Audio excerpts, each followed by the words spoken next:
एमएच1 का काफिला आपको 90 की 90 विधानसभा हलकों पर लेकर जा रहा है। वहां पर लोगों की नब्ज क्या है वो आपको दिखाई जा रही है। अभी हम इस वक्त मौजूद है पलवल में और मैं हूं यहाँ के मशहूर ताऊ देवीलाल पार्क में। हर शहरी ग्रामीण शख्स यहाँ पर आता है और यहीं पर हमारा जो दंगल का काफिला है वो यहाँ पहुंचा है।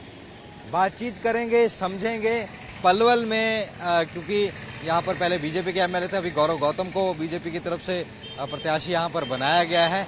लोग क्या कहते हैं, कितना विकास हुआ, क्या चीजें हुई, कुछ लोग मेरे साथ यहाँ पर मौजूद हैं, उनसे बातचीत भी करेंगे, चर्चा। हाँ जी, नमस्कार भाई साहब। नमस्कार भाई साहब, नमस्कार जी। पलवल चुनाव आ गया है, पलवल में क्या लगता है, क्या चीजें हो गई हैं, क्या रह गई हैं? चुनाव से पलवल क्या चाहता है? देखिए, चुनाव भाई साहब इतना जबरदस्त मूड में आ चुका है पलवल कि बीजेपी से इतना परेशान हो गए लोग। बीजेपी के किसी काम को ले लीजिए आप, किसी काम में बिना रिश्वत के काम नहीं होते थे। यहाँ एनओसी जो निकलती थी कमेटी से या जो प्रॉपर्टी आईडी ठीक करानी होती थी, बिना पैसे के प्रॉपर्टी आईडी ठीक नहीं होती थी। एनओसी बिना पैसे की नहीं निकलती थी। बुजुर्गों के पेंशन थी जो किसी भी आदमी का ऐसे ले लो आप, बिना पैसे के कोई भी वो नहीं होता था यहाँ पे। और रही काम की बात, जो पुराना टाइम था कांग्रेस का, दुनिया उसको याद कर रही है, पलवल वाले याद कर रहे हैं उसको। क्योंकि पलवल से जो विधायक होते थे हमारे करण सिंह दलाल जी, उन्होंने पलवल को इतना बढ़िया उच्च स्तर पे ले जाने का काम किया कि पहले तो उसको जिला बनवाया। हमारे पलवल को जिला बनाने के बाद उन्होंने एक धरातल पे जो काम होते हैं, सेक्रेटरीट अच्छा बनवाया उन्होंने पलवल का। फिर हॉस्पिटल को एक बहुत बड़ा दर्जा दिया। 10 साल से कोई काम नहीं हुआ। 10 साल से कोई तो कह रही है कि इतना विकास हो गया, बिना पर्ची खर्ची हो रहा सब। मैं भाई साहब आपको बिल्कुल देता हूँ, आप ना मेरे कहने से आप जाना, पंचवटी रोड से एक ओमेक्स रोड है, उसका टेंडर 6 महीने पहले हुआ। 6 महीने सड़क को बने नहीं हुए, वहां पे 3-3 फीट के गड्ढे हैं। भ्रष्टाचार इतना जबरदस्त रहा यहाँ पे। एक अमृतकाल की योजना आई पानी की 200 करोड़ रुपए की। 200 करोड़ का आप कहीं जाएंगे, इतना जल भराव यहाँ रहता है, आप देखेंगे पूरा पलवल जल भराव रहता है। और व्यापारियों को यहाँ पे इतनी धमकियां मिलती हैं सरेआम। कभी हम फिल्मों में सुनते थे कि भाई हाँ जी फिरौतियां मांगी जाती हैं, अब यहाँ पे सरेआम फिरौतियां मांगी जा रही हैं, गोलियां सरेआम चल रही हैं, गुंडागर्दी चल रही है, कोई वो नहीं है। बातचीत करेंगे। मुख्य समस्या क्या है? ये कह रहे हैं जल भराव है, भ्रष्टाचार है। नहीं, हमारे भाई महावीर ने ठीक कहा है, जल भराव तो बिल्कुल है यहाँ पे, बिल्कुल है। कोई ये कह के बीजेपी ने काम किया है, यहाँ पे बीजेपी ने कोई काम नहीं किया है। सिर्फ बीजेपी ने काम किया है तो सिर्फ पैसा खाया है और कुछ नहीं किया। बाकी हमारे यहाँ के एक विधायक हैं करण सिंह दलाल जी, उन्होंने पलवल का नाम रोशन किया है। चंडीगढ़ में जो मौजूदा अगर बात करें नॉर्मल एक शख्स बिना पार्टी वार्टी से अगर देखें तो क्या लगता है, क्या चीजें हो गई हैं, क्या अभी और बाकी है? काम तो देखो जी बहुत है जो बीजेपी ने किए भी नहीं है, लेकिन काम देखा जाए तो काम किया है तो पलवल के अंदर किया तो करण दलाल ने किया, इसके अलावा किसी ने नहीं किया। जी मुझे बताइए कि कुछ समस्याएं सब लोग बोल रहे हैं, जल भराव, आवारा पशु, अन्य चीजें। लॉ एंड ऑर्डर की सिचुएशन कैसी है? देखो, लॉ एंड ऑर्डर की सिचुएशन ऐसी है कि सरेआम लोगों पे गोलियां चल रही हैं, व्यापारियों पे धमकी दी जा रही है, फिरौती के लिए फोन आ रहे हैं। मतलब लॉ एंड ऑर्डर बिल्कुल खराब है। और रही विकास की बात, शहर के अंदर काम तो बहुत हैं, मगर जैसे काम होता जा रहा है 1 महीने बाद वो उखड़ता जा रहा है। मोटा भ्रष्टाचार हो रहा है। कहीं कमेटी में चले जाओ, कोई पक्का काम नहीं है, मोटा भ्रष्टाचार है। कमेटी में चले जाओ तो भ्रष्टाचार, तहसील में चले जाओ तो भ्रष्टाचार, कहीं चले जाओ किसी भी डिपार्टमेंट में बहुत भारी भ्रष्टाचार है। बिना पैसे के काम नहीं होते। सरकार कह रही है हमने तो भ्रष्टाचार खत्म ही कर दिया, पोर्टल बना दिए, तमाम चीजें कर दी। ये पोर्टल तो भ्रष्टाचार का अड्डा है और सरकार जो बोलती है उतना नहीं करती, ये बोलने में अलग है। पोर्टल बना दिए सरकार ने हर चीज को लेकर, परिवार पहचान पत्र, उसका फायदा हुआ है या नुकसान हुआ है? बहुत उससे कोई ज्यादा फायदा नहीं हुआ जी। कोई ऐसी जो अखबारों में, सरकार तो सिर्फ टीवी पे नजर आती है, जमीन पे तो सरकार है ही नहीं, कोई डेवलपमेंट नहीं है यहाँ ज्यादा। दिल्ली से सटा इलाका है, इंडस्ट्री है, क्या कितना घूम के देखो, गलियों में गंदगी के ढेर लगे हुए हैं, सड़कें टूटी पड़ी है, पानी 4-4, 6-6 घंटे पानी नहीं आता, बिजली की जबरदस्त कटौती चल रही है, पार्क सारे टूटे पड़े हैं। सामने हम पार्क के सामने ही खड़े हैं। मैं पार्क भी अगर दिखाऊं, ये ताऊ देवीलाल पार्क है और तमाम यहाँ पर चीजें हैं। ये हमारे देश की शान है, हमारा झंडा। ये 15 अगस्त या 26 जनवरी आती है, जब ये झंडा लगता नहीं तो ये झंडा उतार दिया जाता है। ऐसी इसकी हालत है पार्क की। कुछ युवा भी मेरे साथ है। भाई साहब, क्या नाम है आपका? निखिल भारद्वाज जी। निखिल जी, आप क्या काम करते हैं? मैं अभी तो स्टूडेंट ही हूँ। सरकार कह रही है कि लाखों नौकरियां दी हैं हमने, मिली किसको मिली? आपके दोस्तों को या किसी को? धरातल पर क्या है? ये सरकार एक युवा विरोधी सरकार है। इन्होंने युवाओं का भविष्य हरण करने का काम किया है। नौकरियां तो छोड़ो, लाठियां बरसाते हैं। अगर वहां अपना कोई प्रोटेस्ट भी करते हैं हमारे युवा साथी, तो उन पर लाठियां बरसाने का काम ये सरकार करती है। आए दिन आप देख नहीं रहे कि कितने युवा साथियों के सिर फूट रहे हैं, मुकदमे दर्ज हो रहे हैं। उनका क्या दोष है? वो अपनी नौकरियां किसको मिली? सरकार तो कह रही है लिस्ट दे सकते हैं हम, नौकरियां दी। आप सामने रखिए ना, हम भी तो पता करें कि किसको नौकरियां मिली है। कॉन्ट्रैक्ट बेस पे नौकरी है। ऐसी नौकरी को क्या करना है? पक्की नौकरियां चाहिए ना युवाओं को। युवा कहाँ भटकेगा? युवाओं को भविष्य हरण इस सरकार ने किया। हमने तो एक नारा बनाया, युवा विरोधी सरकार ये भाजपा सरकार है। इन्हीं की बात को कंटिन्यू करें, कह रहे हैं नौकरियां नहीं दी। अभी कुछ नौकरियां, वैकेंसियां निकली तो एक पिटीशन लगी हाई कोर्ट में। सरकार कह रही है कांग्रेस ने लगाई पिटीशन तब जाके हुई। तो क्या लगता है वो ऐसा? हमारे भाई आए हुए हैं, इन्होंने आपने मेरे से बहुत अच्छा प्रश्न किया है। मैं 2015 से जेबीटी करके एस्टेट पास एक युवा हूँ और आज से 4 साल पहले हमको मात्र 9,000 रुपए में एजुकेशन वॉलंटियर के रूप में कार्य दिया गया। मात्र 9,000 रुपए। मैंने स्टेट पास किया हुआ, जेबीटी पास की हुई है। उसके साथ सरकार ने हमको 9 महीने के रखा। लेकिन हमने अभी कुछ दिन पहले एक प्रोटेस्ट किया था करनाल के अंदर, सीएम सिटी में जाके 1125 एजुकेशन वॉलंटियर थे पूरे हरियाणा के अंदर। हमने वहाँ प्रोटेस्ट किया और हमको प्रतिदिन झूठ पे झूठ बहकाया गया। हर जिले के अंदर शिक्षा मंत्री को ज्ञापन दिया कि आप हमें 9 महीने में किसका कार्य चलता है, कि आप हमें ऐसा करें ताकि हम 12 महीने अपना रोजगार कर सकें। और पिछले साल तो क्या बोलूं इस सरकार के बारे में, युवाओं के साथ कितना बड़ा धोखा किया। पिछले वर्ष सदन के अंदर हमारे कंवरपाल गुर्जर जी जो शिक्षा मंत्री हुआ करते थे, उन्होंने बोला, बड़े अखबारों में हेडलाइन दी थी, भाई आज से एजुकेशन वॉलंटियर का वेतन 16,400 होगा। लेकिन आज तक 16,400 हमारा वेतन नहीं किया गया है। और मैं आपको बता देना चाहता हूं, अभी कुछ दिन पहले अप्रैल के अंदर हमारा जो 9 महीने का एग्रीमेंट था वो खत्म हुआ। 1 महीने या 1.5 महीने के गैप के बाद हमारे उसको शुरू कर दिया जाता है, लेकिन सरकार ने उसको अब तक शुरू नहीं किया।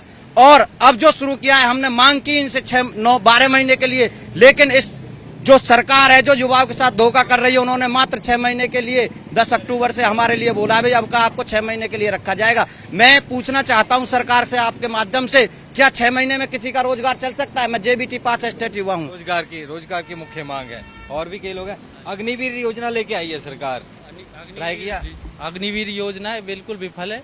तो कह रहे हैं कि हम ट्रेंड एक देंगे सिक्योरिटी। कुछ नहीं देंगे। ये कौशल रोजगार के तहत इन्होंने बच्चों को लगाने का काम किया, पर वो कौशल रोजगार ठेकेदारी में है, वो सरकारी थोड़ी ना है। ये लोगों को बहका रहे हैं, मुद्दे इस तरीके से हैं इन लोग। हाँ जी बिल्कुल। और मैं अलग अलग ये दिखा रहा हूँ यहाँ पर कुछ, क्योंकि मैं पूरा इस रोड दिखा रहा हूँ जिस तरीके की चीजें हैं, तो वहाँ पर कुछ लोग भी हैं, उनसे भी बात करने की कोशिश करेंगे।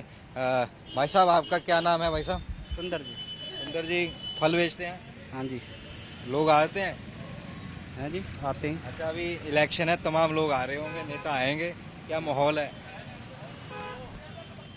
ऐसा कुछ नहीं। आ रहे हैं ना, सब लोग आ रहे हैं? सब लोग आ रहे हैं। क्या परेशानी क्या आती है? रेडी लगाते हो, कोई दिक्कत? कोई दिक्कत नहीं है। इस हाईवे वाले परेशान करते हैं। हाईवे वाले करते हैं। पानी वानी पानी कोई दिक्कत नहीं है। पानी भरता तो नहीं है? नहीं। तो हाईवे वाले करते हैं। हाँ जी। उनका कहना है हाईवे वाले परेशान करते हैं। एक और शख्स जो चल रहे हैं, उनसे भी बातचीत करते हैं। राम राम दाऊ। राम राम। अच्छा, बोल नहीं सकते। हाँ जी भाई साहब, नमस्कार। औरों से बात कर। हाँ जी, नमस्कार भाई। राम राम भैया जी। क्या हाल चाल है? ठीक। बढ़िया भाई साहब। कैसा चल रहा है काम? काम बढ़िया चल रहे एकदम। गर्मी काफी पड़ रही है भैया, गर्मी तो तगड़ी चल रही है भैया। पार्क में लोग कितने आ जाते हैं? पार्क में भाई भीड़ रहती है पूरे दिन भर भीड़ रहती है भाई। तो नेता आएंगे यहाँ पे दबा के? अब तो और भी ज्यादा भीड़ रहेगी, और रौनक रहेगी और पार्क के अंदर तो। अच्छा, क्या लगता है, क्या आप लोग जैसे काम करते हैं, यहीं रहते हैं, क्या समस्याएं आती हैं मुख्य? नहीं, समस्या तो जब आप कुछ मांग सकते हो, मांग कर सकते हो, तो क्या चाहोगे? समस्या तो कुछ नहीं, बारिश आ जाए, पानी भर जाए, ये समस्या ठीक है। इनका ये तमाम चीजें ये कही जा रही है कि सुरक्षा व्यवस्था इनकी तरफ से तमाम चीजें। क्या मांग करोगे सरकार से, क्या होना चाहिए? बुढ़ापा पेंशन सरकार कह रही है हम डबल कर देंगे, हुई है? अच्छा हुई अभी तक? नहीं, अभी नहीं हुई। बोल रहे हैं, क्या कहेंगे? कौन आ रहे हो बार-बार? हाँ? क्या कहेंगे? सरकार से कोई अपील करेंगे बुढ़ापा पेंशन बढ़ाने को, या कौन चीजें? अब ये सरकार के हाथ में है। हम तो कहते हैं बढ़ा दे, बीमार चल रहे हैं, हालत खराब है बहुत ज्यादा। बीमार हैं। और बाकी जो कुछ लोग और वहाँ पर हैं, उनसे बातचीत हम करेंगे। और जिस तरीके से हमारा काफिला तमाम जगह। हाँ जी, नमस्कार भाई साहब। क्या लगता है पलवल इस बार क्या चाहता है, क्या हवा चल रही है अभी इस बार? दलाल साहब की चल रही है। 10 साल में कैसा रहा? इन्होंने बेड़ा गर्क कर दिया शहर कह रहे का। हैं विकास ही विकास हो गया। बेड़ा गर्क कर दिया। आप शहर में जाकर देखो, आपको ऐसे झूलती नजर आएंगी जैसे कोई आप क्या कर रहे हो। गुंडागर्दी, कोई वो नियम, सब चीज का बेड़ा गर्क कर दिया इन्होंने छोड़ा शहर में किसी को कहीं का भी। लॉ एंड ऑर्डर सिचुएशन देखें, सीसीटीवी वगैरह कुछ लगे हैं? किस चीज की? आप देखो ना, सरेआम गोलियां चली हैं शहर में। आपको मालूम, पता करो शहर में गुंडागर्दी का किस कदर पे वो है। इस बार चुनाव में मुद्दा ही रहेगा किसका? अब आम लोगों का। भाई साहब इतने मुद्दे हैं, ये भागते नजर आएंगे। ये बिल्कुल मुद्दे काफी हैं, इनका कहना है। और कुछ शख्स तमाम जो है और लोग हैं। देखिए, कुछ ऑटो वाले भाई साहब भी कुछ कहना चाहते हैं। नमस्कार भाई, क्या नाम है? जतिन। जतिन जी, क्या कितना पढ़े हो? मैं 12th पास हूँ। अच्छा, क्या इलेक्शन आ रहा है, क्या कहेंगे? कुछ मांग रखेंगे सरकार? मैं बताऊँ, मांग तो कुछ नहीं है हमारे को, बस खाली दलाल साहब चाहिए हमारे वापसी। क्यों? जो सरकार पहले आई है बीजेपी की, इन्होंने गंदी मचाया है, जातिवाद छेड़ा, सब चीज छेड़ी है इन्होंने, कि रोजगार सबके छिन चुके हैं। कह रहे हैं बहुत रोजगार दे दिए। कौन सा रोजगार दिया है? बताओ, आप बता दो क्या रोजगार दे दिया इन्होंने। पहले जो बंदा कमाता था, आप कमाई छोड़ी नहीं इन्होंने। बीजेपी ने क्या छोड़ दिया हमारे लिए? 10 साल में कोई काम नहीं हुआ, कुछ भी नहीं हुआ। कुछ महिला भी। हाँ जी, नमस्कार जी। नमस्ते, आप नाम? रागनी। लॉ एंड ऑर्डर कैसा है? सुरक्षा व्यवस्था मिलती है? घर से निकलते डर लगता है रात को? भैया डर तो अभी भी वैसे ही है जैसे था, अभी तो कुछ नहीं हुआ। तो कहती थी हम पीसीआर बैन लगा देंगे, महिला थाने को। अभी वैसे ही है, सब कुछ वैसे ही है, बिल्कुल नहीं बदला अभी। बिल्कुल, इनका कहना है कि तमाम चीजें जो है वो वैसे ही चल रही हैं जैसे की थी। अच्छा, हाँ जी, आप कुछ बोलना चाह रहे थे? सर मैं ये कह रहा हूँ, जो बीजेपी वाले आज किस मुंह से मतलब वोट मांगने आएंगे? जो उनका प्रेजेंट विधायक है, उसकी जो टिकट काटी, किस बलबूते पे काटी? या तो वो भ्रष्टाचारी इन्होंने घोषित कर दिया, भाई भ्रष्टाचार हुआ, इस बात को रियलाइज कर गए वो। अच्छा, वोट दें भी तो कैसे दें? युवा थे जो, उनपे जब प्रोटेस्ट करते हैं युवा कोई भी, उनपे लाठियां भांजते हैं। जब सरपंच अपनी कोई प्रोटेस्ट करते हैं तो उनपे लाठियां भांजते हैं। जब अग्निवीर अपना कोई प्रोटेस्ट करते हैं तो उनपे ये लाठियां भांजते हैं। जिन्होंने भी ये जेबीटी वाले जो थे, उन्होंने अपना प्रोटेस्ट किया तो उनपे भी लाठियां भांजी। जो अपना आंगनवाड़ी वाले थे, उन्होंने प्रोटेस्ट किया तो उनपे भी लाठी भांजी। सरपंचों ने किया तो उनपे लाठी भांजी। आज किस मुंह? वैसा ये मुझे बताइए कि तमाम कोई अग्निवीर की बात कर रहा है, कोई बेरोजगारी की बात कर रहा है, मुख्य चीज में कुछ नथ डली है? वाइंड अप ही करना है अभी 5-6 मिनट में। हाँ, इनको ठीक है। बिल्कुल भाई साहब मेरे साथ है। भाई साहब, कूड़े के ढेर या पोल्यूशन, क्योंकि दिल्ली से सटा हुआ स्मोक आ जाता है, उसमें कितना फर्क पड़ा है? एक कमीशन भी बनाया गया था। ऐसा है, हमारे बोलने से तो आपको फर्क लगेगा नहीं। आप नेशनल हाईवेज पे खड़े होकर कवर करोगे तो पता नहीं चलेगा। आप एक गली अंदर चले जाओ, हर गली 2-2 फुट दबी हुई है, कूड़े के ढेर इतने। जिस गाय को लेके बीजेपी वाले राजनीति में आए थे, वो 20-20, 30-30 गायों को कीड़े पड़ रहे हैं, किसी को कोई प्लास्टिक खा रही है, कुछ खा रही है। इनका कहीं कोई इंतजाम ठीक है ही नहीं। शहर में सरेआम गोलियां चल रही हैं। कश्मीर का वो करते हैं कि उपलब्धि लेते हैं, हमने धारा 370 हटा दी। शहर के जो बेचारे नए लड़के हैं, उनको धमकियां मिल रही हैं। पुलिस सिक्योरिटी कर रखी है कि आप घर से बाहर नहीं निकलोगे, आपकी जान को खतरा है। किस प्रकार की राजनीति कर रहे हैं, हमें तो समझ ही नहीं आ रहा। फिर कहते हैं हम देश को विदेशों तक नाम कर रहे हैं। ये तमाम लोग हैं जिनसे हम विचार चर्चा कर रहे थे, और ये विचार चर्चा हमने दिखाई, और एक एक चीज यहाँ पलवल की हमने आपको बताई, और पलवल के साथ साथ अन्य जगह की भी। हाँ जी, नमस्कार भाई साहब। नमस्कार जी। क्या सरकारों को क्या कहेंगे कि सरकार तो ये है जी, हमें तो काम करने वाला बंदा चाहिए।